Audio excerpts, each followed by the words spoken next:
Dhaba style palak paneer आज हम बनाएंगे कुछ ऐसे इम्पॉर्टेंट टिप्स के साथ कि पनीर उसमें हमेशा सॉफ्ट और नरम रहे।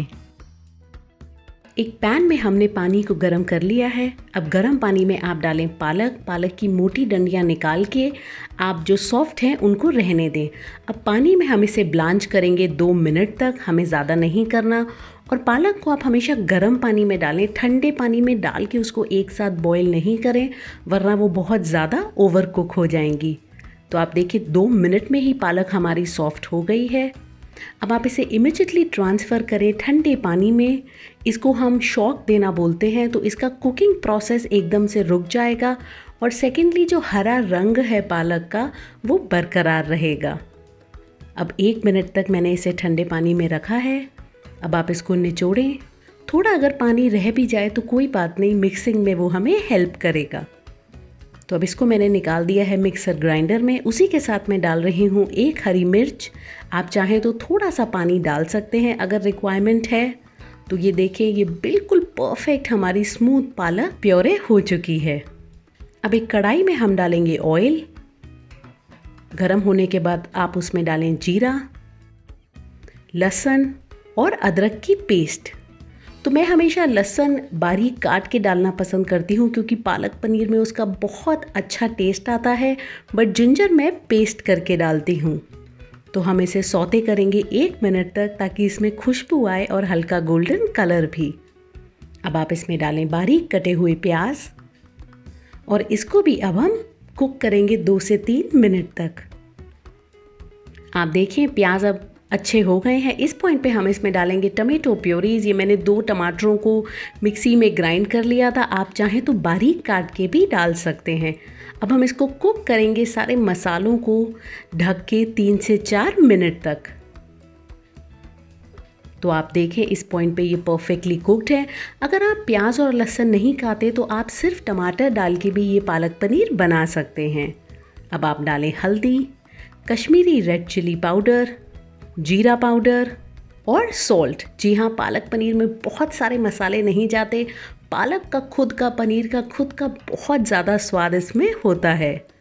तो अब हम इसमें थोड़ा सा पानी डाल के इस मसालों को अच्छे से और कुक करेंगे 2 से 3 मिनट तक। तो ये बहुत ही डिलिशियस पालक पनीर बनता है। मैंने पनीर बटर मसाला भी बनाया था, आप लोगों ने बहुत पसंद किया था। उसका लिंक भी मैं डिस्क्रिप्शन बॉक्स में डालूँगी, आप वो भी ज़रूर चेक करें। तो अब आप देखें ये हमारा ऑलमोस्ट रेडी है। अब हम इसके अंदर डालेंगे हमारी पालक जो हमने प्योरे की थी। कंसिस्टेंसी आपको जितनी चाहिए आप उतनी पतली या गाढ़ी रख सकते हैं। आप देखें पालक का कलर बहुत ही प्यारा है, बिल्कुल ग्रीन है क्योंकि हमने ब्लांच अच्छे से किया था, उसको ठंडे पानी में इमिजिएटली ट्रांसफ़र किया था। अब उसी में मैं थोड़ा सा पानी और डाल के इसको मिक्स कर रही हूँ और इसको अब हम पकाएंगे 2 से 3 मिनट तक, उससे ज़्यादा नहीं। अगर आपको थोड़ी ज़्यादा कुक्ड पसंद है तो आप वैसे करें, मेरे लिए इतना टाइम बहुत है। तो आप देखें इसमें अच्छे बॉयल्स आ गए हैं। अब जब हमारी पालक कुक हो जाएगी, जब इसमें अच्छे उबाले आ जाएंगे, उसके बाद हम इसमें पनीर डालेंगे। ध्यान रखें पनीर कभी भी आप पहले नहीं डालें जब आप पनीर की सब्ज़ी बनाएं, वरना पनीर अगर ओवर कुक हो जाता है तो वो बहुत रबर टाइप, बहुत स्ट्रेची हो जाता है। तो पनीर डालने के बाद हम सिर्फ 2 से 3 मिनट और कुक करेंगे, उससे ज़्यादा आप इसको कभी भी कुक नहीं करें। मैं आपको एक टिप दूंगी, अगर आपका पनीर हार्ड है या आपने अगर एक दिन पहले मंगा के रखा है तो पनीर को आप काट के थोड़े गर्म पानी में डाल के थोड़े से सॉल्ट के साथ रखें और 10 मिनट बाद उसको गर्म पानी से निकाल दें, तो आपका पनीर बिल्कुल सॉफ्ट रहेगा। अब हम इसे 2 मिनट ढक के पकाएंगे। आप देखिए इसमें अच्छे बॉयल्स आ गए हैं।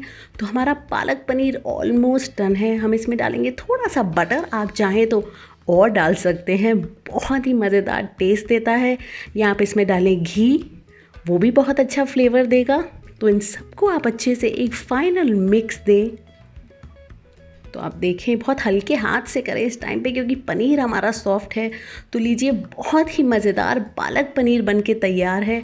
आप इसे इंजॉय करें पराठों के साथ, नान के साथ ये बहुत ही अच्छा लगता है। अगर आप चाहते हैं मैं और ऐसी पनीर की रेसिपीज़ बताऊं तो मुझे बताएं। अगर आपको आज की ये रेसिपी पसंद आई है तो मुझे कमेंट सेक्शन में ज़रूर बताएं और इस वीडियो को लाइक करें। मेरे चैनल को भी सब्सक्राइब करें क्योंकि आगे भी मैं बहुत सारी डिलीशियस रेसिपीज़ आपके लिए लगातार लाती रहूँगी।